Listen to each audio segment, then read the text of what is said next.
Hi అండి, అందరికీ ఎలా ఉన్నారు? బాగున్నారా? ఈరోజు నేను టమాటా పప్పు చేయబోతున్నాను. పప్పుని ముందు శుభ్రంగా కడిగి పెట్టుకోండి. అందులో కాస్తన్ని పచ్చిమిర్చి, వెల్లుల్లి రెబ్బలు,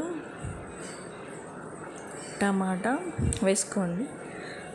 పప్పుకు తగినంత సాల్ట్, కొంచెం మిర్చి పౌడర్, కొంచెం ధనియా పౌడర్ వేసుకోండి.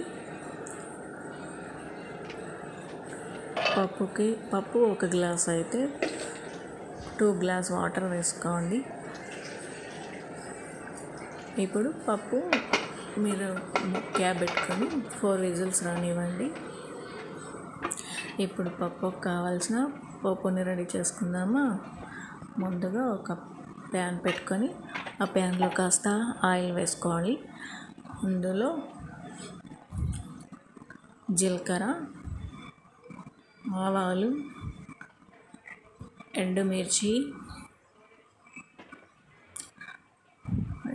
వేసుకోవాలి. కాస్త చిటపటలాడాక హాయ్ అండి అందరికీ. ఈ ఛానల్ నచ్చినట్టయితే లైక్ చేయండి, సబ్స్క్రైబ్ చేసుకోండి అండ్ కామెంట్ చేయండి.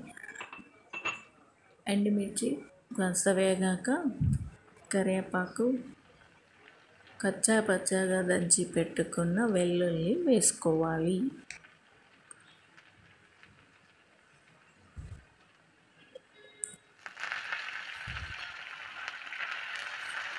కాస్త పసుపు వేసుకోవాలి.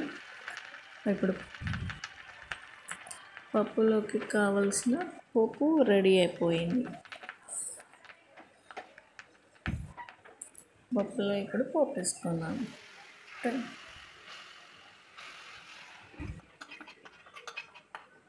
టమాటా పప్పు రెడీ.